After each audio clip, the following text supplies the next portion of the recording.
this month there is a brand new SmartView version being rolled out. Again, this is very easy to download and is accessed directly through your cloud instance. And there's, again, some screenshots here on how to do that if anyone is unclear on what that means. Some things coming with this month's SmartView upgrade are a move formatting enhancement. So as we know, that move Excel formatting option under advanced has caused some performance impacts in the past.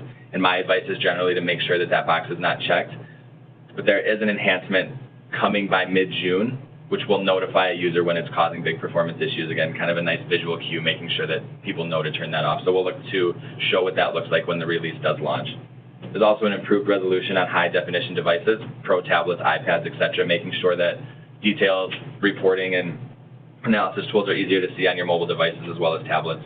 There's also going to be a new health check system, which will show some general information and some settings geared toward improving performance and reducing flickering. So we look forward to delving into more detail what that looks like when it does become available, just in probably a short week or two here in mid-June, as Oracle states.